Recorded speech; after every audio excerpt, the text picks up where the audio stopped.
Hi friends, welcome to Praveen sir classes. మొదటిసారి మన YouTube ఛానల్ని చూస్తున్న ప్రతి ఒక్క అభ్యర్థి ఇప్పుడే మన ఛానల్ని సబ్స్క్రైబ్ చేయండి. ఈ వీడియో కనుక నచ్చినట్లయితే లైక్ చేయండి. మీ ఫ్రెండ్స్ అందరికీ, పోటీ పరీక్షలకు ప్రిపేర్ అవుతున్న ప్రతి ఒక్క ఆస్పిరెంట్కి ఈ వీడియో లింక్ని షేర్ చేయండి. ఇక ఈరోజు జూలై 14, 2025 వార్తలు నిలిచిన జాతీయ, అంతర్జాతీయ, రాష్ట్రీయాంశాల గురించి, వార్తలు నిలిచిన వ్యక్తులు, అవార్డులు, పుస్తకాలు, మరి క్రీడా సంబంధిత సమాచారం, ఒక్కొక్క అంశాన్ని వివరంగా తెలుసుకుందాం. అంతకంటే ముందుగా నిన్నటి డైలీ కరెంట్ అఫైర్స్ వీడియోలో అడిగిన ప్రశ్నకి వివరణతో కూడిన సమాధానాన్ని చూద్దాము. సో ఇక్కడ క్వశ్చన్ వచ్చేసి, ఇటీవల ఆపరేషన్ కలనేమి అనే అంశంతో ఏ రాష్ట్రం వార్తలు నిలిచింది? మరి ఆపరేషన్ యొక్క ముఖ్య ఉద్దేశం ఏంటి? మన డైలీ కరెంట్ అఫైర్స్ వీడియోలో ఎగ్జాక్ట్లీ లాస్ట్ 2 days బ్యాక్ ఈ టాపిక్ని డిస్కస్ చేసాం, ఆపరేషన్ కలనేమి అనే టాపిక్ని. మరి ఇక్కడ సమాధానాన్ని పరిశీలిస్తే ఆపరేషన్ కలనేమి అనే అంశంతో ఇటీవల ఏ రాష్ట్రం వార్తల్లోకి వచ్చింది? ఉత్తరాఖండ్ రాష్ట్రం వార్తల్లోకి వచ్చింది. ఉత్తరాఖండ్ గుర్తుపెట్టుకోండి, ఎగ్జామినేషన్లో అడగవచ్చు, చాలా ఇంపార్టెన్స్ ఉన్న టాపిక్.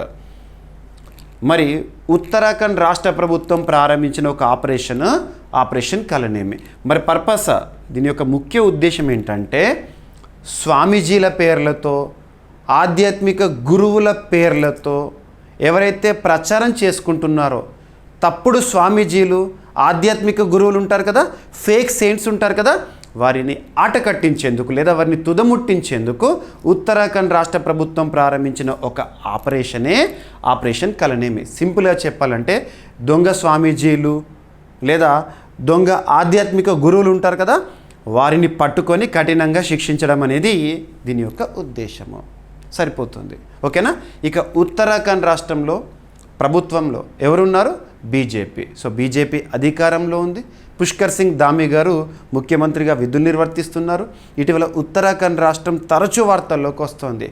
దేశంలోనే మొట్టమొదటి రాష్ట్రంగా ఒక సూపర్లేటివ్ టాపిక్గా ఉత్తరాఖండ్ని మనం చూసాము. ఆర్టికల్ 44ని అమలు చేయడము. అండ్ ఇటీవల ఉత్తరాఖండ్ రాష్ట్ర ప్రభుత్వము చాలా వరకు సంస్కృత భాష అభివృద్ధి కార్యక్రమాలకు ఇంపార్టెన్స్ ఇస్తూ వార్తల్లోకి వచ్చింది ఇటువంటివి. అండ్ ఇటీవల కాలంలో ఉత్తరాఖండ్ రాష్ట్రం చార్ధామ్ యాత్రకి సంబంధించి తరచూ వార్తల్లోకి వస్తుంది. ఇటువంటివి చూడండి, ఓకేనా? సో ఇక్కడ అబ్జర్వ్ చేస్తే మరిన్ని వివరాలు. సో ఆపరేషన్ కలనేమి ఏ రాష్ట్ర ప్రభుత్వము? ఉత్తరాఖండ్ రాష్ట్ర ప్రభుత్వము. రాష్ట్ర ముఖ్యమంత్రిగా ఎవరున్నారు? పుష్కర్ సింగ్ ధామీ గారు ఉన్నారు. మరి ఆపరేషన్ కలనేమి ముఖ్య ఉద్దేశం ఏంటంటే, సాధువుల, ఆధ్యాత్మిక గురువుల పేరుతో ప్రజలను మోసం చేస్తున్న నకిలీ గురువులపై కఠిన చర్యలు తీసుకోవడం అనేది, ఫేక్ సెయింట్స్ని అడ్డుకట్టవేయడం అనేది ఈ ఆపరేషన్ కలనేమి యొక్క ఉద్దేశము. సనాతన ధర్మ ప్రతిష్టకు భంగం కలిగించే చర్యలను నియంత్రించడము, ప్రజల విశ్వాసంతో ఆడుకునే వ్యక్తులను అరికట్టడమే ఈ ఆపరేషన్ యొక్క ఉద్దేశము. నిజమైన ఆధ్యాత్మిక బోధనల విలువలను కాపాడము, సమాజంలో మత సామరస్యాన్ని కాపాడడం కోసం ఈ కలనేమి అనేది ఉద్దేశించబడింది. ఇక మీకు ఈ టాపిక్ గురించి ఇన్ డీటెయిల్గా డిస్కస్ చేసినప్పుడు లాస్ట్ 2 days బ్యాక్ ఒక చిన్న కాన్సెప్ట్ చెప్పాను. రామాయణంలో కలనేమి అనే ఒక పదం, ఒక రాక్షసుడు, ఆ రాక్షసుడు మారువేషంలో ఒక సద్గురుగా హనుమంతుడినే మోసగించడానికి ప్రయత్నం చేయడం జరుగుతుంది. సో అలాంటి కలనేమి అనే పదాన్ని ఇక్కడ తీసుకోవడం జరిగింది, ఓకేనా? సో ఆపరేషన్ కలనేమి మత విశ్వాసాల పేరిట జరిగే మోసాలను అరికట్టడం. ఇక కలనేమి అంటే, రామాయణంలో ఒక రాక్షసుడు అసలు రూపాన్ని దాచుకొని సద్గురు వేషంలో ఆంజనేయుడిని మోసగించేందుకు ప్రయత్నించిన వాడే కలనేమి. ఆ పేరునే ఇప్పుడు కూడా చూడండి, ఈ దొంగ స్వామీజీలు ఎవరైతే ఉంటారో, ఆధ్యాత్మిక గురువులు ఎవరైతే ఉంటారో, తప్పుడుగా ప్రచారం చేసుకుంటున్నారో, ప్రజలను మోసం చేస్తున్నారో భక్తి పేరుతో, సనాతన ధర్మం పేరుతో, వారిని అడ్డుకునేందుకు ఇది, ఓకేనా? సో గుర్తుపెట్టుకోండి, సరిపోతుంది. ఇక ఈరోజు ఫస్ట్ టాపిక్ కరెంట్ పాలిటీలో భాగంగా అర్థం చేసుకోవచ్చు. దేశంలోనే అత్యున్నత చట్టం, మన రాజ్యాంగంలో కొన్ని ఆర్టికల్స్ని ఇక్కడ లింక్ చేసుకోవాల్సిన అవసరం ఉంటుంది. అభ్యర్థులకు మరొకసారి చెప్తున్నాను, మనం వార్తాపత్రికల్లో చాలా టాపిక్స్ని చూస్తూ ఉంటాము, న్యూస్ని చూస్తూ ఉంటాము. ఈరోజు అందులో ఇదొక న్యూస్. మనకు పోటీ పరీక్షల కోణంలో కావాల్సింది న్యూస్ కాదు, కరెంట్ అఫైర్స్.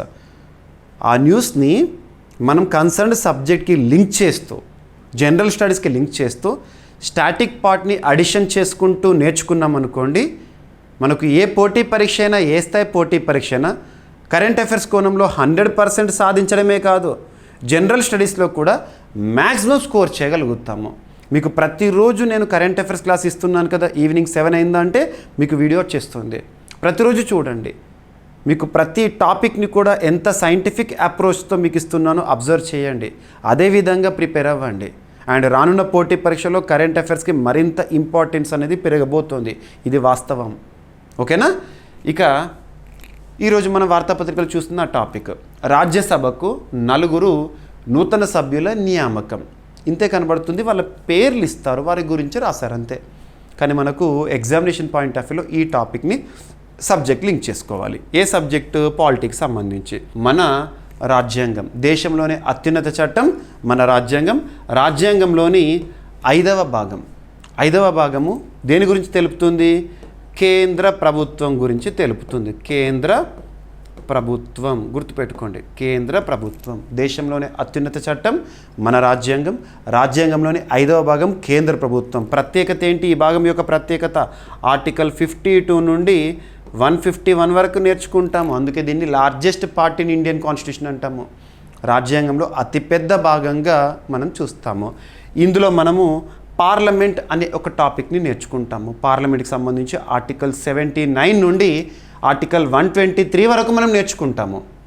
మరి అందులో ఆర్టికల్ 79 ఏం చెప్తుంది? పార్లమెంట్ అనగా రాష్ట్రపతి అండ్ ద్విసభలు లేదా ద్విసభ విధానం ఉంది కదా, బైకామరలిజం కదా మనకు భారతదేశంలో పార్లమెంట్ అనేది.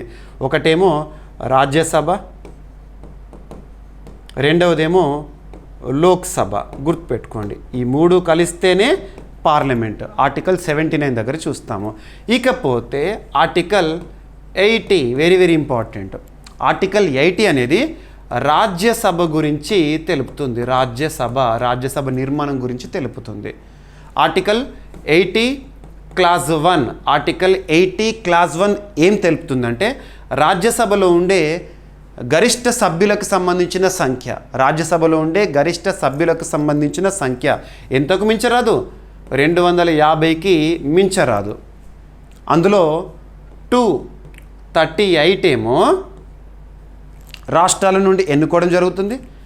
12 మంది ఏమో నామినేట్ చేయబడతారు. నామినేట్ చేయబడతారు. ఎవరు నామినేట్ చేస్తారు? రాష్ట్రపతి గారు నామినేట్ చేయడం జరుగుతుంది.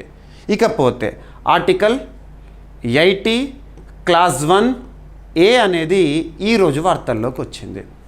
Article 80 clause 1A very very important. Article link చేసుకోండి. ఈ ఆర్టికల్ ఆధారంగానే రాజ్యసభలో నామినేటెడ్ మెంబర్స్ అనేవారు 12 మంది ఉంటారు. Nominated members. మరి ఏ రంగాల నుండి నామినేటెడ్ మెంబర్స్ అంటే arts, literature, science, social service. Arts, literature, science, social service. ఈ 4 రంగాల నుండి 12 మందిని విశిష్ట నైపుణ్యం ఉన్న వ్యక్తులను రాష్ట్రపతి గారు ఆర్టికల్ 80 క్లాజ్ 3 ఆధారంగా రాజ్యసభకి నామినేట్ చేయడం జరుగుతుంది. గుర్తుపెట్టుకోండి. ఇకపోతే ఆర్టికల్ 80 క్లాజ్ 1B ఆధారంగా రిమైనింగ్ మెంబర్స్ ఎవరైతే ఉంటారో రాజ్యసభలో అంటే 238 మెంబర్స్ రాష్ట్రాల నుండి వస్తారని చెప్పాను కదా. రాష్ట్రాల నుండి మరి వారిని అబ్జర్వ్ చేస్తే రాష్ట్రాలు ఎన్నుకోవడం జరుగుతుంది. Indirect elections. డైరెక్ట్ ఎలక్షన్స్ అంటే ఏంటి? ప్రజలచే ఎన్నుకోబడిన ప్రతినిధులు. ఉదాహరణకి మనకు పార్లమెంట్ అనేది బైకామరల్స్ అంటే 2 సభలు ఉంటాయి కదా. లోక్సభ ఉంటుంది, రాజ్యసభ ఉంటుంది. లోక్సభ అనేది directly elected by the people. ప్రజలచే ఎన్నుకోబడిన సభ లోక్సభ, ప్రజలు. రాజ్యసభ అనేది ఇండైరెక్ట్ ఎలక్షన్. మరి అలా రాష్ట్రాల నుండి రాజ్యసభలో ప్రాతినిధ్యం అని చెప్పేసి మనం షెడ్యూల్ 4 దగ్గర నేర్చుకుంటాము. గుర్తుపెట్టుకోండి.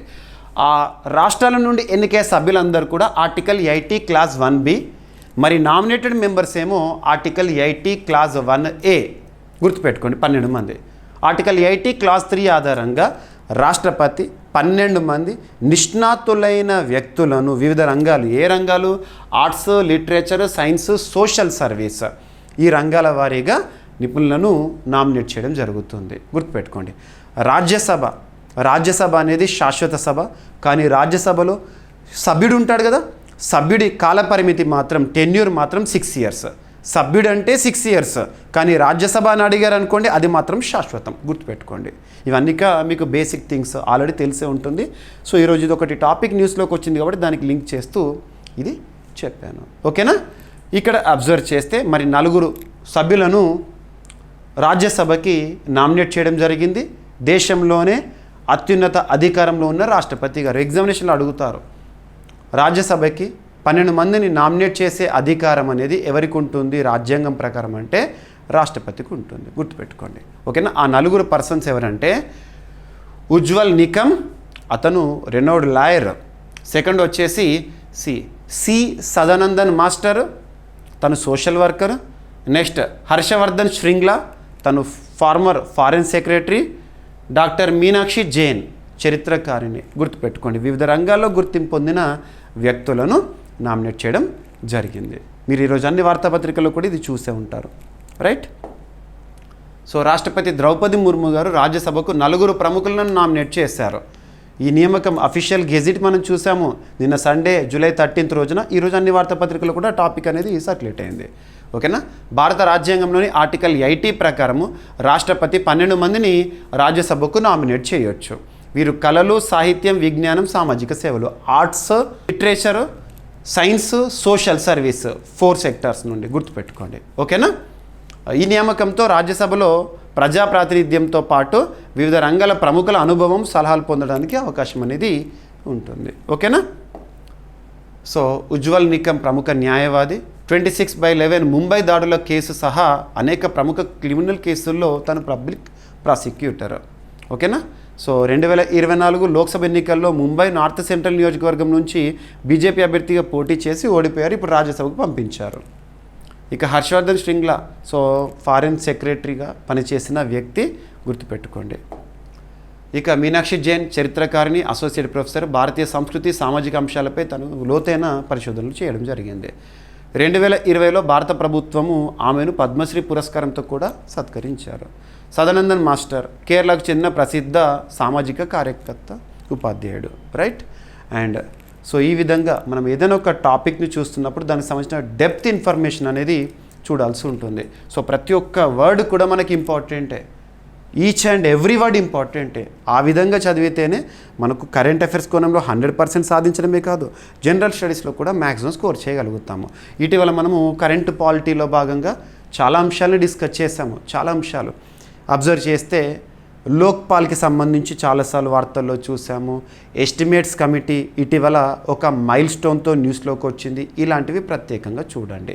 ఓకేనా? అండ్ రాజ్యసభలో ఉండాల్సిన గరిష్ట సభ్యుల సంఖ్య 250కి మించరాదు. కానీ ప్రస్తుతం ఎంతమంది ఉన్నారంటే 245. అందులో 233 మంది ఏమో రాష్ట్రాల నుండి ఉన్నారు, ఆర్టికల్ 80 క్లాస్ 1B. నెక్స్ట్ 12 మంది ఏమో ఆర్టికల్ 80 క్లాస్ 1A ఆధారంగా నామినేటెడ్ మెంబర్స్. ఓకేనా? 233 + 12 245 ప్రస్తుతం ఉన్న సంఖ్య. అది గరిష్టం 250కి దాటకూడదు. క్లియర్?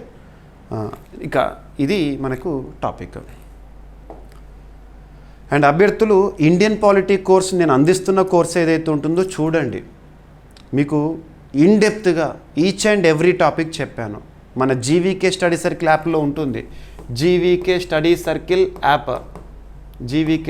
సర్కిల్ యాప్ ఇప్పటివరకు ఇన్స్టాల్ చేసుకుని వారు ఎవరైనా ఉంటే ఇన్స్టాల్ చేసుకోండి. మీకు ఈచ్ అండ్ ఎవ్రీ కాన్సెప్ట్ కంప్లీట్గా డెప్త్గా ఎక్స్ప్లెయిన్ చేస్తాను విత్ ఎగ్జాంపుల్స్. కరెంట్ పాలిటీని కూడా ఈ 2025 డిసెంబర్ వరకు అప్డేట్స్ ఇస్తూనే ఉంటాను. ఓకేనా? ఇక ఈరోజు ఇంకొక ఇంపార్టెన్స్ వార్తాపత్రికలు చూస్తే ప్రియారిటీగా చూస్తే ఈ టాపిక్ ఇంపార్టెంట్ ప్రియారిటీగా. ఎందుకంటే ఎగ్జామినేషన్ పాయింట్ ఆఫ్ వ్యూ ఇటీవల క్రీడలకు సంబంధించి చాలా ఇంపార్టెన్స్ వచ్చేసింది. ద బెస్ట్ ఎగ్జాంపుల్ ఏంటంటే UPSC civil services preliminary examination May 25th 2025 రోజున జరిగింది కదా. అందులో క్రీడలకు సంబంధించి 2 క్వశ్చన్లు అడిగారు డైరెక్ట్గా. యూపీఎస్సీలో కూడా క్రీడలకు ఇంపార్టెన్స్ వచ్చిందంటే అర్థం చేసుకోండి, మన పోటీ పరీక్షలు మరింత వస్తాయి. అందులోనూ క్రికెట్కి సంబంధించి ఫస్ట్ ఇంపార్టెన్స్తో క్వశ్చన్స్ చూస్తున్నాం. నెక్స్ట్ చెస్కి సంబంధించి చూస్తున్నాం. అండ్ ఆ తర్వాత వచ్చేసేసి మనం టెన్నిస్కి సంబంధించి ఎక్కువగా క్వశ్చన్స్ చూస్తున్నాం. టెన్నిస్ ఇక్కడ ఎందుకు టెన్నిస్ గురించి చెప్తున్నానంటే ఈరోజు మీరు అన్ని వార్తాపత్రికలు చూస్తుంటారు. వింబుల్డన్ టోర్నీ అనేది ముగిసింది. జూలై 13th నిన్నటితో ముగిసింది. పురుషుల సింగిల్స్ విజేత ఎవరు వచ్చారు, మహిళల సింగిల్స్ విజేత ఎవరు, అండ్ వింబుల్డన్ టోర్నీ యొక్క ప్రత్యేకత ఏంటి, ఇటువంటివి అడుగుతారు ఎగ్జామినేషన్లో. ఓకేనా. సో ఇక్కడ అబ్జర్వ్ చేస్తే కొన్ని క్రీడలకు సంబంధించి వర్డ్స్ చూడాలి, పర్టికులర్ టర్మినాలజీ, ఏ క్రీడతో ఏ పదాలు సంబంధాన్ని కలిగి ఉన్నాయి అటువంటి అడుగుతారు. ఉదాహరణకు పిచ్ అనే పదం ఏ క్రీడతో సంబంధం కలిగి ఉంటుంది, ఏ క్రీడ, క్రికెట్కి అలాగా.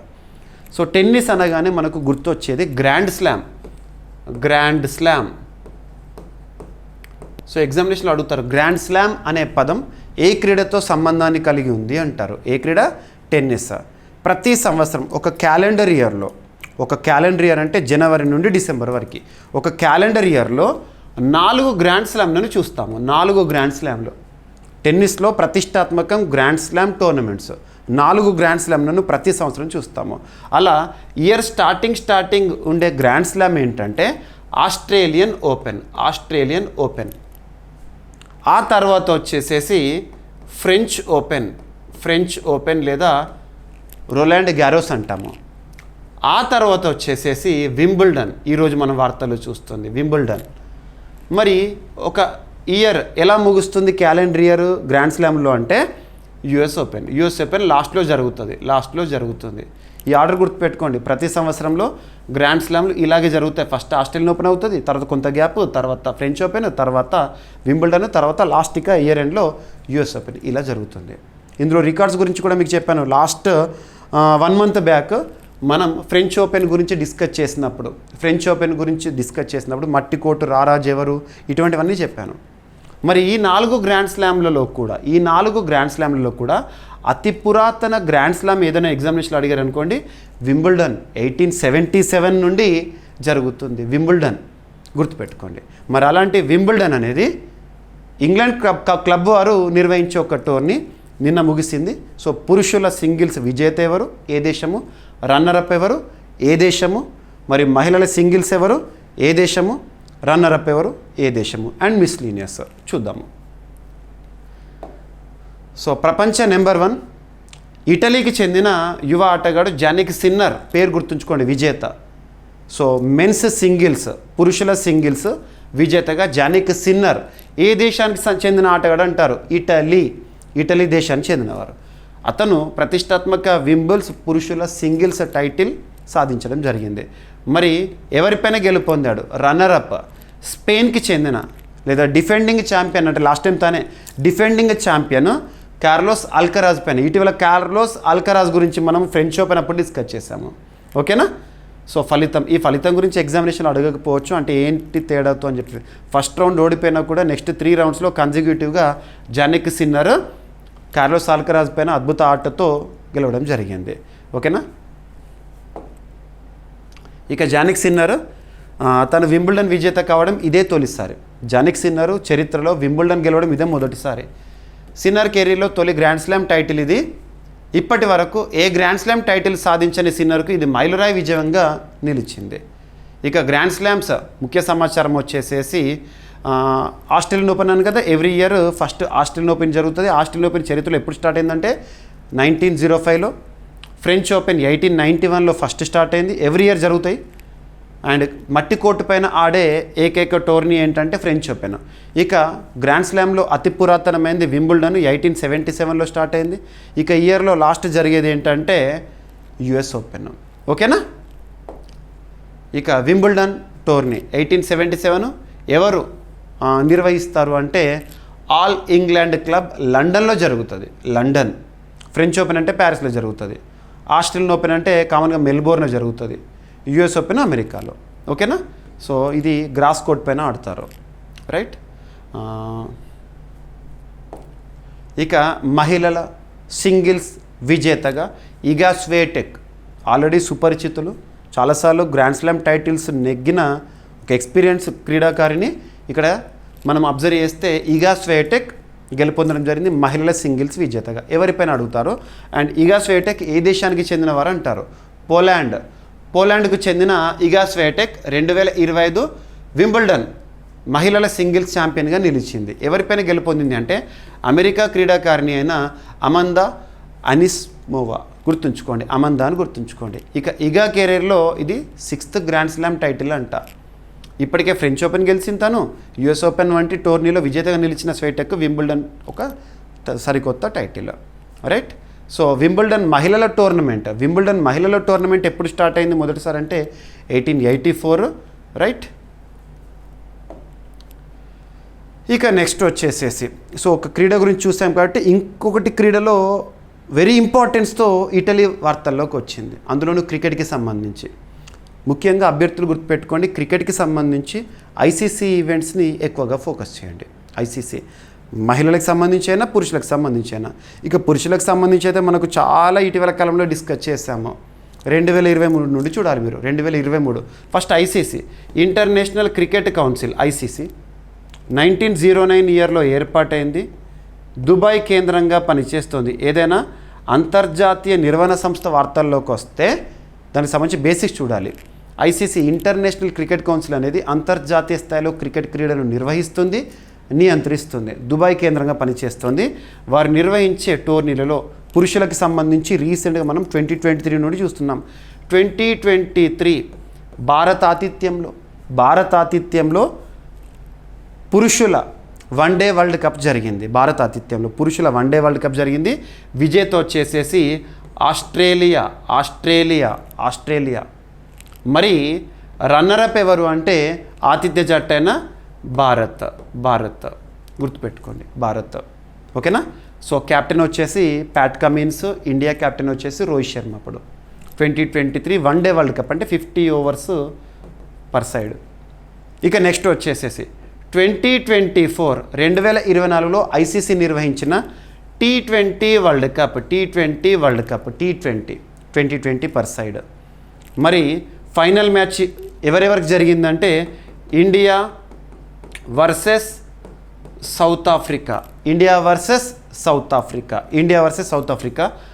ఆతిథ్యం ఇచ్చిన వారు ఎవరంటే యుఎస్ అండ్ వెస్టిండీస్, అమెరికా మరియు వెస్టిండీస్ ఆతిథ్యంలో జరిగింది. ఫైనల్లో ఇండియా టైటిల్ని కైవసం చేసుకుంది రోహిత్ శర్మ సారథ్యంలో. ఇకపోతే రీసెంట్గా 2025 జూన్ మంత్లో లండన్ వేదికగా ఐసీసీ వరల్డ్ టెస్ట్ ఛాంపియన్షిప్ జరిగింది. ఫైనల్ మ్యాచ్ ఎవరికి జరిగిందంటే సౌత్ ఆఫ్రికా వర్సెస్ ఆస్ట్రేలియా. మరి ఈసారి కైవసం చేసుకున్న వారు ఎవరంటే సౌత్ ఆఫ్రికా. ఓకేనా. టెస్ట్ ఛాంపియన్షిప్ అంటే టెస్ట్ వరల్డ్ కప్ ఎవరిపైన అంటే ఆస్ట్రేలియా. గుర్తుపెట్టుకోండి, టెంబా బౌమా క్యాప్టెన్సీలో రీసెంట్గా. ఇలా చదవాలి. ఇక్కడ చూడండి సింపుల్గా, ఓడిన జట్టు వన్డే వరల్డ్ కప్ ఓడిన జట్టు కసితో మళ్ళీ ప్రయాణాన్ని ప్రారంభించింది, T20 వరల్డ్ కప్ని గెలుచుకుంది.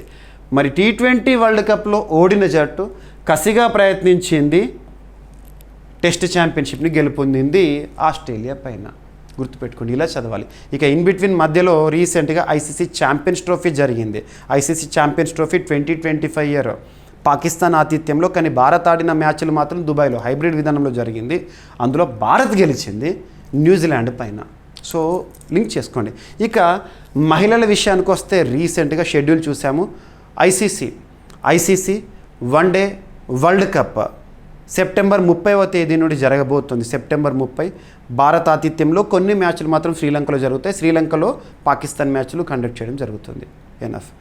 ఇక నెక్స్ట్ ఇయర్ 2026 ఇయర్లో భారత్ శ్రీలంక సంయుక్తంగా నిర్వహించనున్న, సంయుక్త ఆతిథ్యంలో జరగనున్న 2026 నెక్స్ట్ ఇయర్ భారత్ శ్రీలంక సంయుక్త ఆతిథ్యంలో జరగనున్న T20 వరల్డ్ కప్ ఉంటుంది కదా, men's world cup, T20 men's world cup qualify అవుతూ ఒక జట్టు వార్తల్లోకి వచ్చింది. క్వాలిఫై అవుతూ లాస్ట్ టైం 2024 T20 వరల్డ్ కప్లో 20 జట్లు పాల్గొన్నాయి. అన్ని జట్లు పాల్గొనడం మొదటిసారి.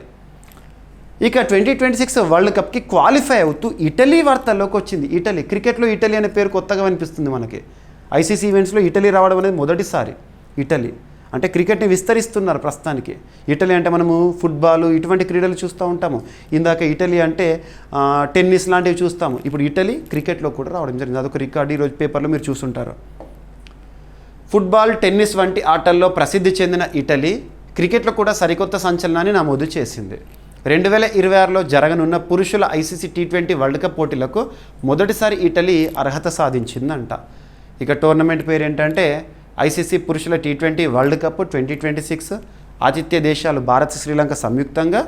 ఇటలీకి ఇదే ఐసీసీ మెగా టోర్నమెంట్. ఐసీసీకి ప్రస్తుతం చీఫ్గా జైషా గారు విధులు నిర్వర్తిస్తున్నారు. ఐసీసీ చరిత్రలోనే అతి పిన్న వయస్కుడు. He's from India, right? So ఇవి గుర్తుపెట్టుకోండి. ఇటలీ రాజధాని రోమ్లో ఎక్కువగా ఏ సంస్థలు ఉంటాయి అంటే ఫుడ్ రిలేటెడ్గా అంతర్జాతీయ సంస్థలు FAO కానివ్వండి, అటువంటివన్నీ వరల్డ్ ఫుడ్ ప్రోగ్రామ్ కానివ్వండి, అవన్నీ కూడా రోమ్ కేంద్రంగానే పనిచేస్తున్నాయి, రైట్? ఇక నెక్స్ట్ యునెస్కో. ఇక అంతర్జాతీయ అంశాలను కనుక అబ్జర్వ్ చేస్తే మనం లాస్ట్ 2-3 డేస్ నుండి యునెస్కోకి సంబంధించి వరల్డ్ హెరిటేజ్ కమిటీ మీటింగ్ ప్యారిస్లో జరుగుతుంది అని, మరి మన భారతదేశం నుండి 44వ వరల్డ్ హెరిటేజ్ సైట్గా మరాఠా మిలిటరీ ల్యాండ్స్కేప్స్ని గుర్తించడం జరిగింది అని, ఆ 44 లిస్టు మొత్తం కూడా మీకు చెప్పేశాను లాస్ట్ డే కరెంట్ అఫైర్స్ క్లాస్లో, మీరు చూడవచ్చు. UNESCO world heritage committee meeting అనేది 2025 సంవత్సరంలో ఎక్కడ జరుగుతుంది అంటారు. ఎక్కడ జరుగుతోంది? ప్యారిస్. సో ప్యారిస్ వేదికగా 47th world heritage committee meeting of UNESCO, United Nations educational, scientific, cultural organisation. Paris కేంద్రంగా పనిచేస్తున్న ఈ అంతర్జాతీయ సంస్థ మన చరిత్ర, సంస్కృతి, వారసత్వానికి నిదర్శనంగా ఉండే ప్రాంతాలను, కట్టడాలను, సంస్కృతులను గుర్తిస్తూ ఉంటుంది రకరకాల జాబితాల రూపంలో. అది మీకు ప్రతిరోజు కూడా చెప్తున్నాను. మరి లాస్ట్ ఒక 3 డేస్ బ్యాక్ మనం డిస్కస్ చేసిన టాపిక్ ఏంటంటే వరల్డ్ హెరిటేజ్ ఇన్ డేంజర్ జాబితా నుండి 3 ప్రాంతాలని తొలగించింది యునెస్కో అని చెప్పాను. ఇక వరల్డ్ హెరిటేజ్ సైట్స్ విషయానికి వస్తే కంబోడియాలోని ఒక డార్క్ హిస్టరీ ఉన్న ప్రాంతాలని వరల్డ్ హెరిటేజ్ సైట్గా గుర్తించింది యునెస్కో. సో కంబోడియాలో చిత్రహింసల కేంద్రాలు యునెస్కో వారసత్వ స్థలాలుగా గుర్తింపు పొందినాయి. దాదాపు చాలామందిని బలి తీసుకున్న ప్రాంతాలు అవి, ఓకేనా? సో ఇక్కడ చూడండి కంబోడియా. మీకు ఏదన్నా దేశం గురించి కానీ ప్రాంతం గురించి కానీ చెప్తున్నప్పుడు లొకేషన్ అనేది చూపిస్తాను. కంబోడియా థాయిలాండ్ పక్కనే. ఇటీవల థాయిలాండ్ ప్రధాని పెటోంగ్టన్ షినవత్రా పదవిని కోల్పోయారు. ఏ దేశానికి సంబంధించి దేశాధినేతతో మాట్లాడారు, ఫోన్ లీక్ అయిందని చెప్పాను కదా, కంబోడియా. అప్పుడు కూడా చెప్పాను మీకు. సో కంబోడియాలో 50 ఏళ్ల క్రితం, 50 ఇయర్స్ బ్యాక్, 50 ఏళ్ల క్రితం కమ్యూనిస్ట్ ఖమేర్ రూజ్ ప్రభుత్వమే ఖమేర్ వారు జనహత్యలకు, చిత్రహింసలకు ఉపయోగించిన 3 స్థలాలను యునెస్కో ప్రపంచ వారసత్వ స్థలాల జాబితాలో చేర్చింది. ఆ 3 ప్రాంతాల పేర్లు గుర్తుంచుకోండి, సరిపోతుంది. ఎక్కడ ఉన్నాయంటారు? The killing fields and Tuol Sleng. Next మరో చిత్రహింస ప్రాంతం ఖమేర్ రూజ్ నియంత్రణలో ఒక కారాగారం, ఒక జైలు అది, ఓకేనా? గుర్తుపెట్టుకోండి. కంబోడియాలో 3 ప్రాంతాలు చిత్రహింసలకు ఆధారంగా ఉన్న ప్రాంతాలను యునెస్కో గుర్తించడం జరిగింది వరల్డ్ హెరిటేజ్ సైట్గా. దీని ద్వారా ఏం సందేశం ఇవ్వాలనుకుంది యునెస్కో అంటే మానవ హక్కుల ఉల్లంఘనలు జరిగిన ప్రాంతాన్ని చూపించడం ద్వారా దానిపైన అవగాహన కల్పించడము. గుర్తుపెట్టుకోండి. రీసెంట్గా డార్క్ టూరిజం కూడా పెరుగుతోంది, ఓకేనా? ఇక్కడ ది కిల్లింగ్ ఫీల్డ్స్ 1984లో అప్పుడు వచ్చిన ప్రసిద్ధ హాలీవుడ్ సినిమా ద్వారా ప్రపంచవ్యాప్తంగా గుర్తింపు పొందిన ఒక స్థలం. ఒక ఏమంటే మాస్ కిల్లింగ్ జరిగింది అక్కడ ప్రాంతం. ఒక లక్షలాది మందిని ఊచకోత వేసిన ప్రాంతం, చంపేశారు అక్కడ. ఇంకా కూడా పుర్రెలు కనబడుతూ ఉంటాయి అక్కడ, ఓకేనా? ఇక ఈ స్థలాలు హింస, చిత్రహింస, మానవ హక్కుల ఉల్లంఘన వంటి వినాశకర ప్రభావాన్ని చూపే చారిత్రక ప్రాంతాలుగా గుర్తింపు పొందినాయి. ఈ గుర్తింపు ద్వారా మానవ హక్కుల పరిరక్షణ, శాంతి పరిరక్షణ విలువలు ప్రాధాన్యత పొందుతాయంట. గుర్తుపెట్టుకోండి. ఇక ఖమేర్ రూజ్ ప్రభుత్వం కమ్యూనిస్టు ప్రభుత్వం కంబోడియాలో ఏ కాలంలో ఉండేదని చెప్పేసేసి, ఓకేనా? ఇక ఇప్పటికే కంబోడియా నుండి ప్రపంచవ్యాప్తంగా కూడా గుర్తింపు పొందిన కొన్ని ప్రాంతాలు world heritage sites. Angkor Wat ప్రపంచంలో అతిపెద్ద హిందూ దేవాలయం కంబోడియాలో ఉంది. ఇక Preah Vihear temple Cambodia and Sambor Prei Kuk అదేదైతే ఉంటుందో అది కూడా కంబోడియానే. గుర్తుపెట్టుకోండి. యునెస్కో 1945 నవంబర్ 16న ఏర్పాటైంది. మన యూట్యూబ్లో, మన ప్రవీణ్ సార్ క్లాసెస్ యూట్యూబ్లో మీకు ఒక షార్ట్ వీడియో ఇచ్చాను, మీకు రెగ్యులర్గా షార్ట్స్ అందిస్తున్నాను, చిన్న చిన్న వీడియోస్ మంచి కాన్సెప్ట్తో మీకు పోటీ పరీక్షల్లో యూస్ఫుల్ అవ్వాలని చెప్పేసి. అందులో 44 world heritage sites from India అందించాను, ఒకసారి చూడండి. ఇక నెక్స్ట్ వచ్చేసి సో కంబోడియా రాజధాని వచ్చేసి నాంఫెన్, కరెన్సీ వచ్చేసి కంబోడియన్ రీల్. ఓకేనా.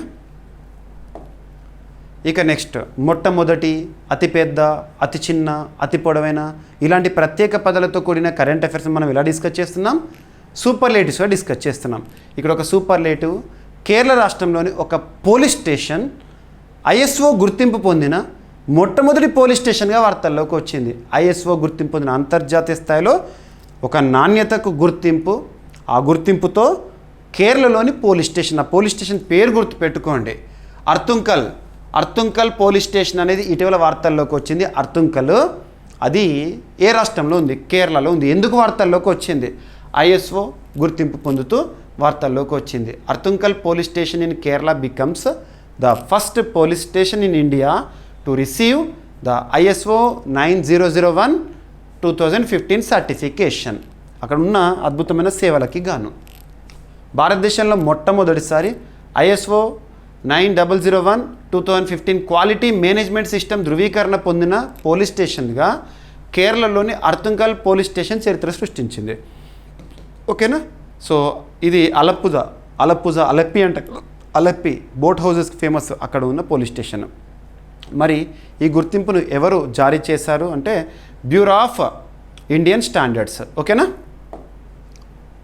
మరి ఈ పోలీస్ స్టేషన్ యొక్క ప్రత్యేకత, ఈ పోలీస్ స్టేషన్ వివిధ రంగాల్లో అత్యుత్తమ సేవలు అందించినందుకు గుర్తింపు పొందింది. ముఖ్యంగా నేరాల నివారణ, క్రైమ్ ప్రివెన్షన్, దర్యాప్తు ప్రక్రియ వేగవంతంగా ఉంటుందట అక్కడ, ఇన్వెస్టిగేషన్, శాంతి భద్రతల నిర్వహణ, లా అండ్ ఆర్డర్ అనేది అద్భుతంగా చేస్తోంది, ట్రాఫిక్ నియంత్రణ విషయంలో, emergency response and judicial coordination, ప్రజా ఫిర్యాదుల పరిష్కారం అన్నిట్లలో కూడా మంచి సేవలు అందిస్తున్నందుకు ఈ అర్తుంకల్ పోలీస్ స్టేషన్ అనేది ఐఎస్ఓ గుర్తింపుతో వార్తల్లోకి రావడం జరిగింది. ఐఎస్ఓ అంటే ఏంటంటే international organisation for standardisation. ISO 9001:2015 quality management సిస్టమ్కి సంబంధించిన అంతర్జాతీయ ప్రమాణము. క్వాలిటీకి సంబంధించి ఇది ఇంటర్నేషనల్ స్టాండర్డ్గా. కానీ సంస్థలు తమ సేవలు పనితీరును నిర్దేశిత ప్రమాణాల ప్రకారం మెరుగుపరుచుకునేందుకు ఇది ఉపయోగపడుతుంది. ఓకేనా, గుర్తుపెట్టుకోండి. ఇక బ్యూరో ఆఫ్ ఇండియన్ స్టాండర్డ్స్ అనేది 1986లో ఏర్పాటైంది, న్యూఢిల్లీకి ఏమైనా పనిచేస్తుంది. ఐఎస్ఓ హెడ్ క్వార్టర్ వచ్చేసేసి జెనీవా, స్విట్జర్లాండ్. ఈ సంస్థ 1947లో ఏర్పాటైంది. ఎగ్జామినేషన్లో ఒక టాపిక్ గురించి ఏ పాయింట్ అయినా అడగవచ్చు. ఇటీవల కాలంలో క్వశ్చన్ పేపర్ చూడండి, స్టేట్మెంట్స్ వైజ్గా క్వశ్చన్ అడుగుతున్నారు. స్టేట్మెంట్స్ ఒక ప్రశ్న ఇచ్చేసి 4-5 స్టేట్మెంట్స్ ఇస్తున్నారు, అందులో మనం గుర్తించాలి. కాబట్టి ప్రతి టాపిక్కి ఎక్స్ట్రా ఇన్ఫర్మేషన్ అనేది చూడండి. నేను మీకు ఇస్తున్న ఇన్ఫర్మేషన్ మోస్ట్ యాక్యురేట్ పోటీ పరీక్షల కోణంలో అందిస్తున్నాను. ఓకేనా. సో క్లాస్ విన్న తర్వాత మళ్ళీ పీడిఎఫ్ చదవండి, మీకు యాప్లో ఉంటుంది, జీవీకే స్టడీ సర్కిల్ యాప్లో శాంపుల్ పీడిఎఫ్స్ కూడా చూడొచ్చు. ఇక నెక్స్ట్ ఒక సదస్సు, ఒక అంతర్జాతీయ స్థాయిలో ప్రముఖమైన సదస్సు అని చెప్పొచ్చు. సదస్సు వార్తల్లోకి వచ్చింది. ఆ సదస్సు పేరు ఏంటంటే షల్యాకాన్ 2025. షల్యాకాన్ 2025 సదస్సు. సో సింపుల్గా చెప్పాలంటే 25th annual conference of national Sushruta association. ఇటీవల వార్తల్లోకి వచ్చిన షల్యాకాన్ అనే ఒక సదస్సు దేనికి సంబంధించింది, మన ట్రెడిషనల్ మెడిసిన్ సంబంధించి, మన ట్రెడిషన్కి సంబంధించి అని గుర్తుపెట్టుకోండి. ఎవరు నిర్వహిస్తున్నారు ఇటువంటి సదస్సులు సమావేశాల గురించి చూస్తున్నప్పుడు ఎవరు నిర్వహిస్తున్నారు, ఎక్కడ నిర్వహిస్తున్నారు, ప్రత్యేకత. మరి కమింగ్ మనకు జూలై 15th యొక్క ప్రత్యేకత ఏంటో చూడాలి. మరి ఎవరు నిర్వహిస్తున్నారంటే ఆల్ ఇండియా ఇన్స్టిట్యూట్ ఆఫ్ ఆయుర్వేదకి సంబంధించి మనం చరిత్ర పుస్తకాల్లో సుశ్రుత సంహిత గురించి నేర్చుకుంటాం. సుశ్రుత సంహిత అని చెప్పేసేసి. ఓకేనా, ఢిల్లీలో. సో న్యూఢిల్లీలోని all India institute of Ayurveda ఆధ్వర్యంలో షల్యాకాన్ 2025 పేరుతో 3 రోజుల జాతీయ సదస్సు నిర్వహిస్తున్నారంట, గుర్తుపెట్టుకోండి. ఓకేనా. సో ఎక్కడ, న్యూఢిల్లీలో all India institute of Ayurveda ప్రాంగణంలో నిర్వహిస్తున్నారు. ప్రత్యేక సందర్భం ఏంటంటే జూలై 15th రేపటి రోజున సుశ్రుత జయంతి కదా, సుశ్రుత జయంతి సందర్భంగా. ఓకేనా.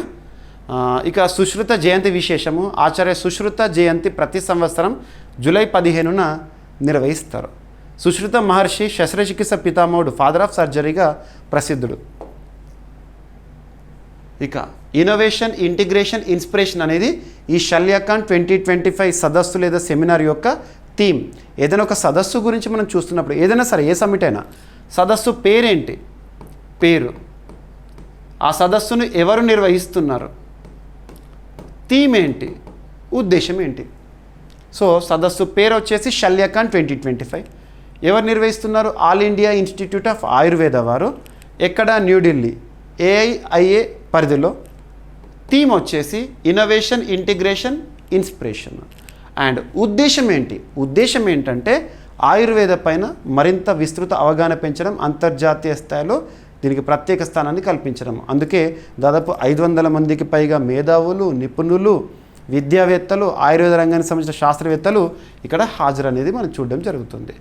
సెమినార్ ఉద్దేశాలు: ఆయుర్వేద శస్త్రచికిత్సలో కొత్త అభివృద్ధులను ప్రదర్శించడము, సంప్రదాయ ఆధునిక వైద్య విధానాల మధ్య పరస్పర అనుసంధానాన్ని ప్రోత్సహించడము, ఆయుర్వేదంలో సాంకేతికతలను అందిపుచ్చుకోవడం అనేది ఉద్దేశము. ఇక all India institute of Ayurveda 2015 సంవత్సరంలో ఏర్పాటైంది. మినిస్ట్రీ ఆఫ్ ఆయుష్ పరిధిలో పనిచేస్తుంది. ఆచార్య సుశ్రుత ప్రపంచంలో మొట్టమొదటి శస్త్రచికిత్స నిపుణుల్లో ఒకరు, surgery, father of surgery. So Sushruta Samhita అనే ప్రసిద్ధ ఆయుర్వేద గ్రంథాన్ని రచించిన వ్యక్తి. ఆయుష్ మంత్రిత్వ శాఖని భారత ప్రధానిగా నరేంద్ర మోదీ గారు వచ్చిన తర్వాత మనం ఏర్పాటు చేయడం చూసాము. భారతదేశంలో ఆయుర్వేద అభివృద్ధి, నేషనల్ ఆయుష్ మిషన్ ద్వారా ఆయుర్వేదాన్ని దేశవ్యాప్తంగా ప్రోత్సహిస్తున్నారు. ఇక WHO రీసెంట్గా మన ట్రెడిషనల్ మెడిసిన్ని ప్రత్యేకంగా ప్రశంసిస్తూ వార్తల్లోకి వచ్చింది. WHO world health organization headquarter వచ్చేసి Geneva, Switzerland. WHO Geneva, Switzerland కేంద్రంగా పనిచేస్తోంది. 1948 ఏప్రిల్ 7న ఏర్పాటైంది. ప్రస్తుతం డైరెక్టర్గా WHOకి చీఫ్గా ఎవరు విధులు నిర్వర్తిస్తున్నారు? టెడ్రాస్ అదనం గారు. తను ఇథియోపియా దేశానికి చెందినవారు. సో WHO ఒక రిపోర్ట్లో భారతదేశానికి ప్రత్యేక స్థానాన్ని ప్రశంసిస్తూ వార్తల్లోకి వచ్చింది. భారతదేశం ప్రపంచంలోనే తొలిసారిగా ప్రాచీన వైద్య పద్ధతులను ఆర్టిఫిషియల్ ఇంటెలిజెన్స్తో సమీకరించిన దేశంగా నిలిచింది. ఈ విషయాన్ని ప్రపంచ ఆరోగ్య సంస్థ తన నివేదికలో వెల్లడించింది. WHO నివేదిక ముఖ్య విశేషాలు ఏంటంటే, నివేదిక పేరు చూడండి, mapping the application of artificial intelligence in traditional medicine విషయంలో. ఓకేనా? Mapping the application of artificial intelligence in traditional medicine. ఈ నివేదికలో ప్రాచీన వైద్య విధానాలను ఆర్టిఫిషియల్ ఇంటెలిజెన్స్తో అనుసంధానం చేసిన తొలి దేశంగా భారత్ గురించి ప్రత్యేకంగా ప్రస్తావించింది వరల్డ్ హెల్త్ ఆర్గనైజేషన్. ఆయుష్ వైద్య విధానాల సమాచారం ఏఐతో సమీకరణ చేయడం ద్వారా భారత ప్రపంచానికి ఆదర్శంగా నిలిచిందంట. ఇక traditional knowledge digital library, Bharat దీన్ని రూపొందించిన ప్రపంచంలో తొలి దేశంగా. రైట్, గుర్తుపెట్టుకోండి. ఇక ఆయుష్ గ్రిడ్ 2018లో ప్రారంభించిన సంస్థ ఆయుష్ మంత్రిత్వ శాఖ. ఉద్దేశం, ఆయుష్ గ్రిడ్ యొక్క ఉద్దేశం ఏంటంటే ఆయుష్ వైద్య విధానాలకు సంబంధించిన సమాచారాన్ని డిజిటల్గా అందుబాటులోకి తీసుకురావడము. సో ప్రపంచ ఆరోగ్య సంస్థ ఎప్పుడు ఏర్పాటైంది? ఇవి స్టాటిక్ పాయింట్స్. ఆయుర్వేద, యోగ, యునాని, సిద్ధ, హోమియోపతి ఆయుష్ మంత్రిత్వ శాఖ 2014లో ఏర్పాటైంది. ఇక మరొక ఇనిషియేటివ్, వార్తలు నిలుస్తున్న పథకాలు, initiatives, policies, programmes, awareness weeks, ఇటువంటి ఇంపార్టెంట్. ఇక్కడ అబ్జర్వ్ చేస్తే Aditi, first Aditi full form ఏంటి, ఏ రంగానికి సంబంధించి ఏం ఎంకరేజ్ చేయడం, ఏం ప్రోత్సహించడంలో భాగంగా. సో ఇక్కడ అబ్జర్వ్ చేస్తే మినిస్ట్రీ ఆఫ్ పవర్ పరిధిలో అదితి అంటే ఏంటంటే assistance in deploying energy efficient, అంటే ఇంధన రంగానికి సంబంధించి. ప్రస్తుతం ప్రపంచమంతా కూడా హరిత ఇంధనం వైపు పయనిస్తోంది, స్వచ్ఛ ఇంధనం వైపు పయనిస్తోంది. సేమ్ అలాంటిది ఇక్కడ కూడా. Assistance in deploying energy efficient technologies in industries and establishments, ముఖ్యంగా MSMEలలో, మైక్రో స్మాల్ మీడియం ఎంటర్ప్రైజెస్లో ఇంధన రంగానికి సంబంధించి ఎఫిషియన్సీ విషయంలో. Supporting MSMEs with ADEETIE energy efficiency made affordable. So MSME sector ప్రత్యేకత ఏంటంటే ప్రపంచంలో చూడండి, సుస్థిరాభివృద్ధి లక్ష్యాలు సాధించడంలో ఒకటి MSME కూడా ఉంటుంది. MSME అద్భుతంగా పర్ఫార్మెన్స్ చేస్తే సుస్థిరాభివృద్ధి లక్ష్య సాధనలో కూడా ఒక పాయింట్ మనకు అయినట్టే. అండ్ ఇంకోటి ఏంటంటే MSMEs ఇంపార్టెన్స్ని గుర్తిస్తూ ఐక్యరాజ్య సమితి 2017లో ఎవ్రీ ఇయర్ జూన్ 27ని ప్రపంచవ్యాప్తంగా ఎంఎస్ఎంఈ డేగా జరుపుకోవాలని పిలుపునిచ్చింది. June 27 every year. మనం రీసెంట్గా చూసాము. భారతదేశంలో కూడా ఎంఎస్ఎంఈస్కి ఇంపార్టెన్స్ ఇస్తున్నాము. ఎంఎస్ఎంఈ న్యూ క్లాసిఫికేషన్ April 1, 2025 ఈ ఆర్థిక సంవత్సరం మొదటి నెల మొదటి రోజు నుండి అమల్లోకి వచ్చింది. మరి అటువంటి ఎంఎస్ఎంఈ రంగంలో అదితి అనే ఒక కొత్త పథకము. సో July 15 రేపటి నుండి ప్రారంభము. సూక్ష్మ, చిన్న, మధ్య తరహా పరిశ్రమల్లో అత్యాధునిక ఇంధన సామర్థ్య సాంకేతిక, సో మోస్ట్ మోడర్న్ ఆర్ ఎనర్జీని సాంకేతికతను ప్రవేశపెట్టేందుకు కేంద్ర ప్రభుత్వం కొత్తగా అదితి అనే ప్రత్యేక పథకాన్ని ప్రారంభించనుంది రేపటి రోజున. సో మరి పథకం పూర్తి పేరు ఏంటో చూడండి, సరిపోతుంది. Accelerating deployment of energy efficiency technologies in Indian enterprises. ఓకేనా. పథకం ఉద్దేశాలు: ఎంఎస్ఎంఈ పరిశ్రమల్లో ఇంధన సామర్థ్యాన్ని పెంచడము, అత్యాధునిక ఇంధన సమర్థ సాంకేతిక పరిజ్ఞానాన్ని అందుబాటులోకి తీసుకురావడము, పారిశ్రామిక రంగంలో పోటీతత్వాన్ని పెంచడము ఇంపార్టెంట్.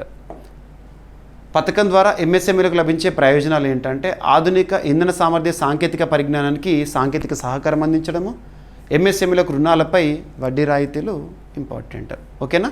ఎంఎస్ఎంఈ రంగానికి ప్రత్యేక రూపొందించే మొదటి రకమైన ఇంధన సామర్థ్య పథకంగా చెప్పవచ్చు. బ్యూరో ఆఫ్ ఎనర్జీ ఎఫిషియన్సీ వారు సపోర్టింగ్గా ఈ పథకానికి ఉండడం జరుగుతుంది. 2002 ఇయర్లో బ్యూరో ఆఫ్ ఎనర్జీ ఎఫిషియన్సీ వారు ఏర్పాటయ్యారు. సంస్థ న్యూఢిల్లీ కేంద్ర పనిచేస్తుంది. కేంద్ర విద్యుత్ మంత్రిత్వ శాఖ పరిధిలో పనిచేస్తుంది. అందుకే మీకు మినిస్ట్రీ ఆఫ్ పవర్ అన్నాను ఇందాక. ఓకేనా, గుర్తుపెట్టుకోండి. ఐటీ రీఫండ్లలో 474% భారీ వృద్ధి అంట. IT returns, IT refunds. ఇక్కడ మనం అబ్జర్వ్ చేస్తే మనము ఎకానమీలో భాగంగా ట్యాక్సేషన్ పన్ను వ్యవస్థ గురించి నేర్చుకుంటున్నప్పుడు 2 పన్నుల గురించి చూస్తాము. One type of tax is direct tax, another type is indirect tax. Direct tax అంటే తెలుగులో ప్రత్యక్ష పన్ను, ఇండైరెక్ట్ ట్యాక్స్ అంటే పరోక్ష పన్ను. డైరెక్ట్ ట్యాక్స్ అంటే నేరుగా మనం చెల్లించే, ఉదాహరణకు నాకు ఇన్కమ్ వచ్చింది అనుకోండి, ఇన్కమ్ ట్యాక్స్. ఇలా కార్పొరేట్ సంస్థ అనుకోండి, కార్పొరేట్ ట్యాక్స్. అవి డైరెక్ట్ ట్యాక్సెస్. దాన్ని రెగ్యులేట్ చేయడానికి దానికి సంబంధించిన ఒక బోర్డు ఉంటుంది. So central board for direct taxes అని చెప్పేసి.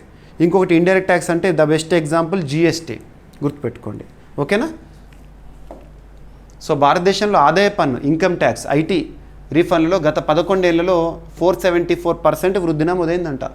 2013-14 అంటే అప్పుడు కాంగ్రెస్ ఉండే, 14తో క్లోజ్.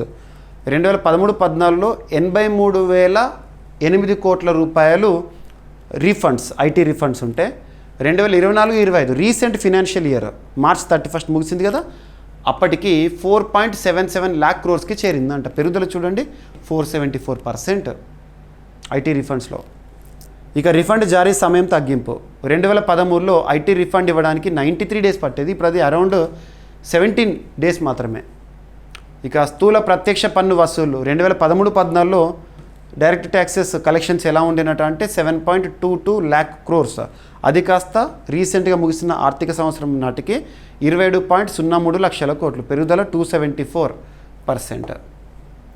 ఐటీ రిటర్న్స్ వివరాలు అబ్జర్వ్ చేస్తే 2013లో 3.8 కోట్ల రిటర్న్లు దాఖలైతే 2024లో 8.89 రిటర్న్స్, 133%.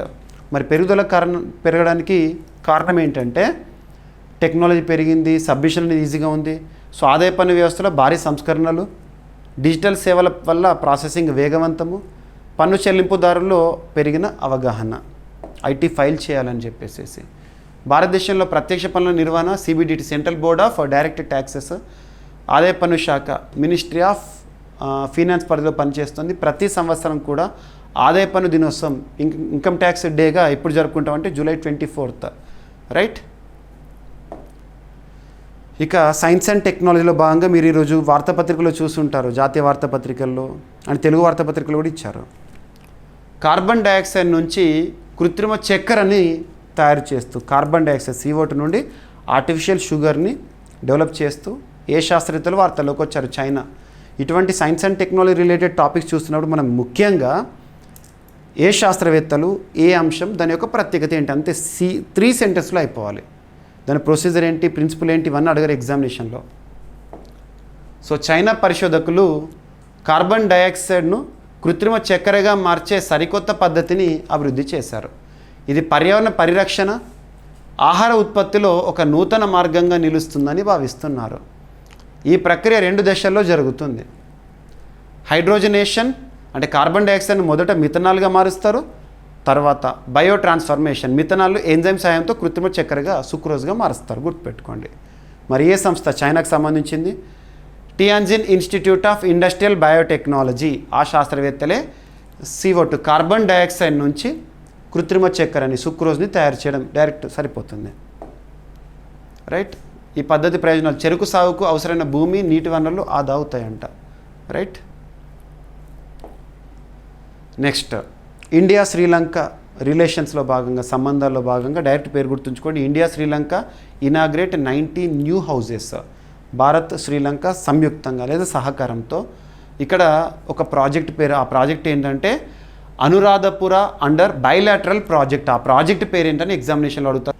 సో శ్రీలంకలో అనురాధపుర జిల్లాలోని ఎలపత్గామ గ్రామంలో, గ్రామం పేరు అవసరం లేదు, శ్రీలంకను గుర్తుంచుకోండి, దేశం పేరే.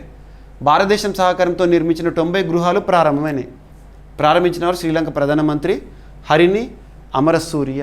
ప్రస్తుతం శ్రీలంక అధ్యక్షుడిగా అనురకుమార దిశనాయక్. ఓకేనా, గుర్తుపెట్టుకోండి. సో ఈ ప్రాజెక్టు ప్రాముఖ్యత ఏంటంటే 2 దేశాల మధ్య అభివృద్ధి సహకారాన్ని బలోపేతం చేయడం కీలకం. నెక్స్ట్, శ్రీలంకలోని ఈ అనురాధపుర అనేది శ్రీలంకలో ఒక ప్రాచీన ప్రాంతము. ఓకేనా. నైబర్హుడ్ ఫస్ట్ అనే విధానం ద్వారా శ్రీలంకతో సంబంధాలు భారత్ ఫస్ట్ చేసింది. అండ్ ఇంకొకటి ఏంటంటే India is queen of Indian ocean. India is queen of Indian ocean, Hindu మహాసముద్రం రాని అంటాము. అలా ఈ ఇండియన్ ఓషన్లో ఉండే చిన్న చిన్న దీవుల దేశాలకు సాయం అందించడానికి భారతదేశము చాలా ఇనిషియేటివ్స్తో ముందుకొచ్చింది ఇప్పటికే.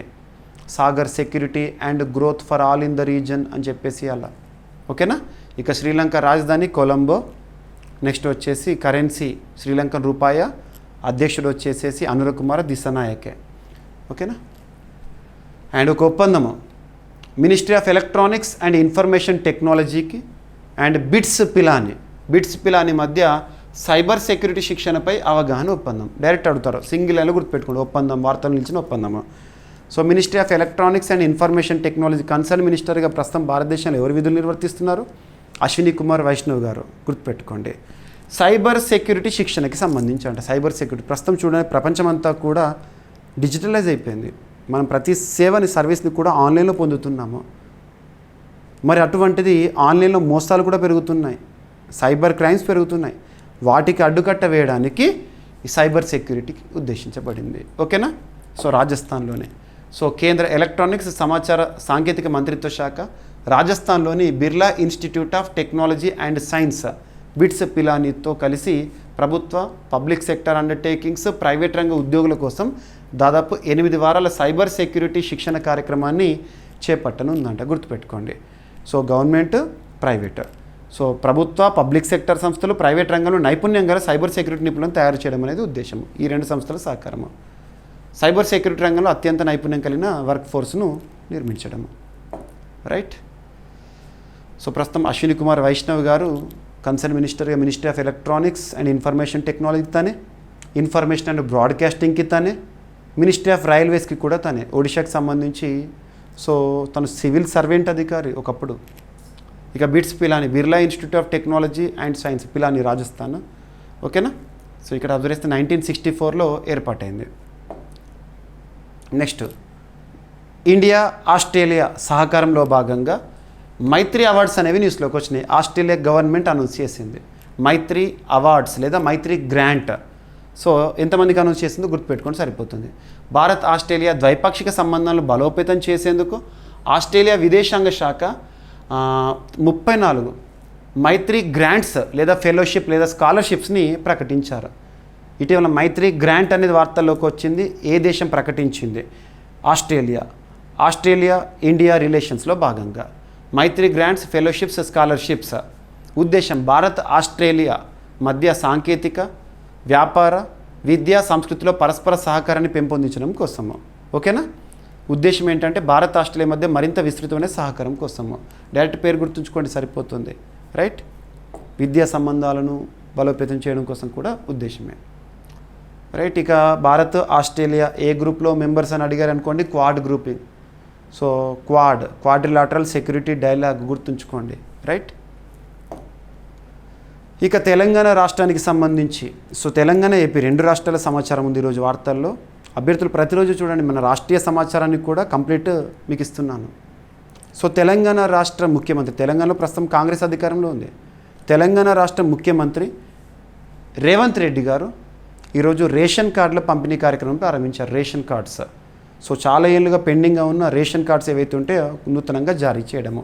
ఎక్కడ జారీ చేశారు? తిరుమలగిరి పట్టణము, తుంగతుర్తి నియోజకవర్గం. తిరుమలగిరి పట్టణం, తుంగతుర్తి నియోజకవర్గంలో ఈరోజు రేవంత్ రెడ్డి గారి చేతుల మీదుగా ప్రారంభమైంది. ఓకేనా, గుర్తుపెట్టుకోండి. 3.10 కోట్ల మందికి ఆహార భద్రత, అర్హులైన అందరికీ రేషన్ కార్డ్స్ అందించడము ప్రభుత్వం యొక్క బాధ్యత అని చెప్పడం జరిగింది. అండ్ 5.61 లక్షల కొత్త రేషన్ కార్డుల జారీ కోసము ఈరోజు ఇనిషియేషన్. తెలంగాణ రాష్ట్రంలో కొత్తగా మంజూరైన 3.58 లక్షల రేషన్ కార్డుల పంపిణీ కార్యక్రమాన్ని రేవంత్ రెడ్డి గారు ప్రారంభించారు. ఎక్కడ ప్రారంభించారు అది గుర్తుంచుకోండి. తిరుమలగిరి పట్టణం, తుంగతుర్తి నియోజకవర్గం, సూర్యాపేట జిల్లా. రైట్. మొదటి విడత 11 మంది లబ్ధిదారులకు సీఎం రేవంత్ రెడ్డి గారు తన చేతుల మీదుగా ఇవ్వడం స్టార్ట్ అవుతుంది. ప్రాముఖ్యత, చాలా ఏళ్ళుగా కొత్త రేషన్ కార్డుల కోసం ఎదురు చూస్తున్న 3.58 లక్షల కుటుంబాలకు ప్రయోజనం. రేషన్ కార్డ్స్ వల్లే చాలా వరకు పబ్లిక్ డిస్ట్రిబ్యూషన్ స్కీమ్స్ కానివ్వండి ఇటువంటివి. ఓకేనా. రాష్ట్రంలో పేద కుటుంబాలకు నిత్యావసర సరుకుల పంపిణీ కోసం రేషన్ కార్డులే కీలకము. పేదరిక నిర్మూలన, ఆహార భద్రత కోసం రేషన్ కార్డులు ప్రధాన ఆధారం అని చెప్పేసి చూస్తాము. నేషనల్ ఫుడ్ సెక్యూరిటీ యాక్ట్ 2013 ఆధారంగా మనము ఆహార పంపిణీ, ధాన్యాల పంపిణీ ఇవన్నీ కూడా రేషన్ కార్డుల ద్వారానే చూస్తాము. ఇక ఏపీకి సంబంధించి 2 టాపిక్స్ న్యూస్లో ఉన్నాయి. స్వచ్ఛ సర్వేక్షణ్ 2024కి సంబంధించి ఆంధ్రప్రదేశ్ నుండి 5 అవార్డ్స్కి ఎంపికైనాయి. 5. ఓకేనా. ఏపీకి 5 అవార్డులు. ఇక స్వచ్ఛ భారత్ మనందరికీ తెలుసు, 2014 అక్టోబర్ 2వ తేదీన మహాత్ముడి జయంతి సందర్భంగా భారత ప్రధాని గారు ఇచ్చిన పిలుపు స్వచ్ఛ భారత్. అందులో భాగంగా స్వచ్ఛ సర్వేక్షణ్. ఓకేనా. కేంద్ర ప్రభుత్వం ప్రకటించిన స్వచ్ఛ సర్వేక్షణ్ 2024 అవార్డుల్లో ఆంధ్రప్రదేశ్కు చెందిన 5 నగరపాలక సంస్థలు ప్రతిష్టాత్మక అవార్డులను అందుకున్నాయంట. అవేంటి? సూపర్ స్వచ్ఛ లీగ్ జనాభా ఆధారంగా ప్రత్యేక కేటగిరీ. అందులో 10 లక్షలకు పైగా జనాభా కేటగిరీలో విజయవాడ, 3 నుండి 10 లక్షల మధ్య కేటగిరీలో గుంటూరు, 50,000 నుండి 1,00,000 మధ్య తిరుపతి. ఇక మినిస్టీరియల్ ప్రత్యేక కేటగిరీ అవార్డు ఏమో మహావిశాఖ నగరపాలక సంస్థ, greater Visakhapatnam municipal corporation. And రాష్ట్ర స్థాయి మినిస్టీరియల్ కేటగిరీలో రాజమహేంద్రవరం మున్సిపల్, అంటే రాజమండ్రి. స్వచ్ఛ సర్వేక్షణ అనేది 2016లో ప్రారంభమైంది ministry of housing and urban affairs పరిధిలో. ఓకేనా. పట్టణాల్లో పరిశుభ్రత, వ్యర్థాల నిర్వహణను ప్రోత్సహించడం అనేది మరియు అవగాహన పెంచడం అనేది ఉద్దేశము. రైట్. ఇక నెక్స్ట్, బొబ్బిలి వీణకు కేంద్ర ప్రభుత్వం గుర్తింపు. 1 డిస్ట్రిక్ట్ 1 ప్రోడక్ట్కి సంబంధించి కొన్ని ప్రోడక్ట్స్ని గుర్తిస్తూ కేంద్ర ప్రభుత్వం ఏం చేస్తుంది, 1 డిస్ట్రిక్ట్ 1 ప్రోడక్ట్గా వాటికి మరింత ప్రాచుర్యం తీసుకొస్తుంది, ఆదరణ తీసుకొస్తుంది. బొబ్బిలి వీణ కేంద్ర ప్రభుత్వం 1 డిస్ట్రిక్ట్ 1 ప్రోడక్ట్, లేదు ఒక జిల్లా ఒక ఉత్పత్తి పథకం కింద విజయనగరం జిల్లా నుంచి బొబ్బిలి వీణను ఎంపిక చేసింది. బొబ్బిలి వీణ, విజయనగరం, ఈ 2 పదాలు గుర్తుంచుకోండి సరిపోతుంది. ఓకేనా. పనస చెట్టు కలుపుతో తయారు చేస్తారు బొబ్బిలి వీణని. చిన్న సూక్ష్మ రూపంలో వీటిని రూపొందించి ప్రముఖులకు, జ్ఞాపికలకు కూడా అందిస్తూ ఉంటారు. రైట్. 1 డిస్ట్రిక్ట్ 1 ప్రోడక్ట్ అనేది కేంద్ర ప్రభుత్వం 2018లోనే ప్రారంభించింది. రైట్. కేంద్ర వాణిజ్య పరిశ్రమల మంత్రిత్వ శాఖ, మినిస్ట్రీ ఆఫ్ కామర్స్ పరిధిలోని అంశం. స్థానికంగా ఒక్కొక్క జిల్లాకి ఒక్కొక్క ప్రోడక్ట్ని ఇంపోజ్ చేస్తూ, అంటే గుర్తిస్తూ వాటికి ఆదరణ కల్పించడం అన్నట్టు దేశవ్యాప్తంగా కూడా. రైట్. బొబ్బిలి వీణకు జిఐ ట్యాగ్ ఉంది ఆల్రెడీ, జాగ్రఫికల్ ఇండికేషన్ ట్యాగ్ 2012లోనే. రైట్. దాదాపు 300 ఏళ్ల చరిత్ర కలిగిన సంగీత పరికరము. విజయనగరం జిల్లా, ఆంధ్రప్రదేశ్ సాంస్కృతిక రాజధాని. బొబ్బిలి కోట అంటాము, వీణల తయారీకి ప్రసిద్ధి. ఇక నెక్స్ట్ వార్తల్లో వ్యక్తులను కనుక పరిశీలిస్తే, రైల్వే ప్రొటెక్షన్ ఫోర్స్ చరిత్రలోనే మొట్టమొదటి మహిళా డైరెక్టర్ జనరల్. ఒక్కొక్క డిపార్ట్మెంట్కి మనకు పోలీస్ రక్షణ బలగాలకు సంబంధించి డైరెక్టర్ జనరల్ ఉంటారు కదా, డీజీ. అందులో ఆర్పిఎఫ్ సంబంధించి రైల్వే ప్రొటెక్షన్ ఫోర్స్ చరిత్రలోనే మొదటిసారి మహిళా డైరెక్టర్ జనరల్గా ఎవరు నియమితులవ్వడం జరిగింది అంటే సోనాలి మిశ్రా గారు, సీనియర్ ఐపీఎస్ అధికారిని. సోనాలి మిశ్రా సింగిల్ లైన్లో గుర్తుంచుకోండి. RPF, railway protection force. ఓకేనా. తొలి డైరెక్టర్ జనరల్ విమెన్. భారత ప్రభుత్వం ప్రతిష్టాత్మకమైన రైల్వే ప్రొటెక్షన్ ఫోర్స్కు తొలి మహిళా డైరెక్టర్ జనరల్గా ఐపీఎస్ సోనాలి మిశ్రాను నియమించారు. ఓకేనా. 1993 బ్యాచ్ మధ్యప్రదేశ్ క్యాడర్ ఐపీఎస్. ఓకేనా. ఎవరి స్థానంలో అంటే మనోజ్ యాదవ్ గారి స్థానంలో ఇప్పుడు తన నుండే ఇప్పుడు ఆర్పిఎఫ్కి ఇక నూతన డీజీగా సోనాలి మిశ్రా. రైట్. ఇక రైల్వే ప్రొటెక్షన్ ఫోర్స్ 1957 ఇయర్లో ఏర్పాటైంది. భారతీయ రైల్వే వ్యవస్థలో భద్రత, ప్రయాణికుల రక్షణ, రైల్వే ఆస్తుల భద్రత అనేది ఆర్పిఎఫ్ యొక్క ఉద్దేశము. ఓకేనా. ప్రస్తుతం రైల్వేకి కన్సర్న్ మినిస్టర్గా అశ్విని కుమార్ వైష్ణవ్ గారు. రైట్. ఇక క్రీడలకు సంబంధించి మనం అబ్జర్వ్ చేస్తే ఒక పర్సన్ భారతదేశంలో 87th గ్రాండ్ మాస్టర్ అనే నాము ఏ క్రీడతో సంబంధం ఉంది? చెస్ క్రీడ. సో చెస్ అంతర్జాతీయ స్థాయిలో చెస్ క్రీడను నిర్వహించేది, నియంత్రించేది FIDE, federation international des chess. Lausanne Switzerland కేంద్రంగా పనిచేస్తున్న సంస్థ. మరి ఫిడే మన భారతదేశం నుండి 87th చెస్ గ్రాండ్ మాస్టర్గా తమిళనాడుకు చెందిన హరికృష్ణన్ని గుర్తించడం జరిగింది. Harikrishnan India's 87th chess grand master. మరి లాస్ట్ మనము ఒక 2 months బ్యాక్ 86వ గ్రాండ్ మాస్టర్గా ఎవరి గురించి డిస్కస్ చేశాము? ఎల్ఆర్ శ్రీహరి. తను కూడా తమిళనాడే. రైట్, గుర్తుపెట్టుకోండి. సో గ్రాండ్ మాస్టర్ అవ్వాలంటే ఫిడే, ఫెడరేషన్ ఇంటర్నేషనల్ డెస్ చెస్ నిర్దేశించిన పద్ధతిలో 3 గ్రాండ్ మాస్టర్ నాములు సాధించి కనీసం 2500 రేటింగ్ పాయింట్లను సాధించాలి. రైట్. ఇక భారతదేశపు మొదటి గ్రాండ్ మాస్టర్ విశ్వనాథన్ ఆనంద్ 1988. అత్యంత పిన్న వయసులో GM grand master D Gukesh 12 ఏళ్ళ 7 నెలల సమయంలో మన భారతీయుడు. ఓకేనా. సో లస్సానే స్విట్జర్లాండ్ కేంద్రంగా ఫిడే పనిచేస్తుంది. ఇక నెక్స్ట్ వార్తలో నిలిచిన ఒక వ్యక్తి ఈరోజు నైజీరియా దేశ చరిత్రలో నిలిచిపోయిన ఒక వ్యక్తి, మాజీ దేశాధ్యక్షుడు, అనారోగ్య వృద్ధాప్య సమస్యల కారణంగా మరణిస్తూ వార్తల్లోకి వచ్చారు. నైజీరియా వార్తలు ఇచ్చిన దేశం కదా. సో ఎక్కడ ఉంటుంది అంటే ఆఫ్రికా ఖండంలోని ఒక దేశం నైజీరియా. సో ఆ దేశ చరిత్రలో ఒక గుర్తింపు పొందిన వ్యక్తి అధ్యక్షుడు బుహారీ కన్నుమూస్తూ వార్తల్లోకి వచ్చారు. సో నైజీరియా మాజీ అధ్యక్షుడు మహమ్మదు బుహారీ అనారోగ్య వృద్ధాప్య సమస్యల కారణంగా మరణిస్తూ వార్తల్లోకి వచ్చారు. రైట్. సో తను మిలిటరీ అధిపతిగా పనులు చేశారు ఆ దేశంలో, ఆయన ప్రజాస్వామ్య అధ్యక్షుడిగా. రైట్. తన పాలనా కాలంలో విమర్శలు ఏంటంటే దేశంలో అవినీతి పెరిగినట్లు విమర్శలను ఎదుర్కొన్నారు ఆ సమయంలో. ఇక ఆఫ్రికా ఖండంలో అత్యధిక జనాభా కలిగిన దేశం నైజీరియా. 22 కోట్లకు పైగా జనాభా ఉంటారు నైజీరియాలో. రాజధాని అబుజా. రైట్. ప్రస్తుతం నైజీరియా అధ్యక్షుడు బోలా టినుబు. ఇక ఈరోజు ప్రశ్న, ప్రతి ఒక్కరు సమాధానం ఇచ్చే ప్రయత్నం చేయండి. వీడియోని వేలాది మంది అభ్యర్థులు చూస్తున్నారు, సమాధానం ఏమో వందల మంది అభ్యర్థులు ఇస్తున్నారు. బట్ నేను కోరుకునేది మీ సపోర్ట్, ఎంకరేజ్మెంట్. వీడియోని లైక్ చేయండి, మీ ఫ్రెండ్స్ అందరికీ వీడియో లింక్ షేర్ చేయండి. కామెంట్ బాక్స్లో వీడియో పట్ల మీ అభిప్రాయాన్ని కానివ్వండి, లేదంటే ప్రశ్నకి సమాధానాన్ని ఎంతవరకు తెలిస్తే అంతవరకు ఇవ్వండి. తప్పైనా పర్లేదు, రేపు మళ్ళీ ఎక్స్ప్లెనేషన్ ఇస్తాను కాబట్టి క్లారిటీ వస్తుంది. ప్రశ్న, ఇటీవల వార్తల్లో నిలిచిన ఆపరేషన్ శివ, మనం లాస్ట్ క్లాస్లో డిస్కస్ చేసాం ఆపరేషన్ శివ గురించి.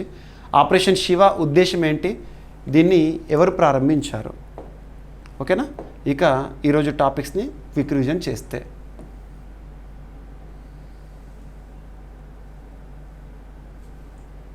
సో ఫస్ట్ టాపిక్ వచ్చేసి 4 మేధావులను రాజ్యసభకి నామినేట్ చేయడం జరిగింది.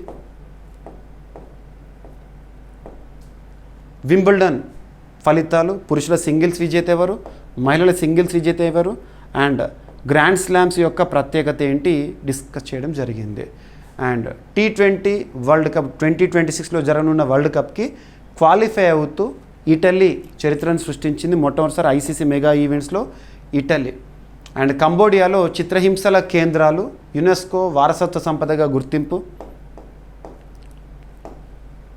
అండ్ అర్తుంకల్ పోలీస్ స్టేషన్ అనేది కేరళలో ఉంది. భారతదేశంలో మొట్టమొదటిసారి ISO సర్టిఫికేషన్తో న్యూస్లోకి వచ్చింది.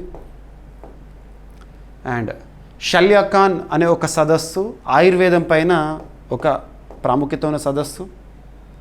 World health Organization traditional medicine విషయంలో భారత్కి ఇచ్చిన ప్రత్యేక ప్రశంస. అండ్ ఇంధన సామర్థ్య సాంకేతికతకు కేంద్రం కొత్త పథకము అదితి రేపటి నుండి.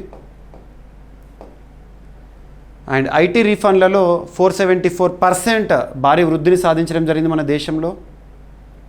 కార్బన్ డయాక్సైడ్ నుంచి కృత్రిమ చక్కెరని తయారు చేస్తూ చైనా శాస్త్రవేత్తలు. ఇండియా శ్రీలంక రిలేషన్లో భాగంగా Sri Sobhitha Nahimigama project. And ministry of electronics and information technology మరియు బిట్స్ పిలానీ మధ్య కుదిరిన ఒప్పందము సైబర్ సెక్యూరిటీ శిక్షణ విషయంలో. అండ్ రీసెంట్గా మైత్రి గ్రాంట్ అనే అంశం ఒకటి వార్తలోకి రావడం జరిగింది. తెలంగాణలో రేషన్ కార్డుల పంపిణీ ఈ రోజు నుండి ప్రారంభము. స్వచ్ఛ సర్వేక్షణ్ అవార్డ్స్ ఆంధ్రప్రదేశ్ సంబంధించి 5 నగరాలు. బొబ్బిలి వీణకు కేంద్ర ప్రభుత్వం గుర్తింపునిచ్చింది. 1 డిస్టిక్ 1 ప్రోడక్ట్ విజయనగరం డిస్టిక్కి. And Sonali Mishra railway protection ఫోర్స్కు తొలి మహిళా డైరెక్టర్ జనరల్.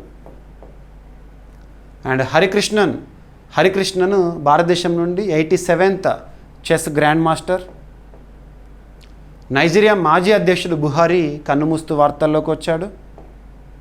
అండ్ ఇటీవల వార్తల్లో నిలిచిన ఆపరేషన్ శివ ఉద్దేశం ఏంటి, ఎవరు ప్రారంభించారో? సో ప్రతి ఒక్కరు సమాధానాన్ని కామెంట్ బాక్స్లో ఇవ్వండి. ఏమైనా మిస్లేనియస్ టాపిక్స్ ఉన్నాయనుకోండి, నో నీడ్ టు వర్రీ. రేపటి క్లాస్లో జోడించి మళ్ళీ డిస్కస్ చేద్దాం. రేపు కలుద్దాం. Thank you.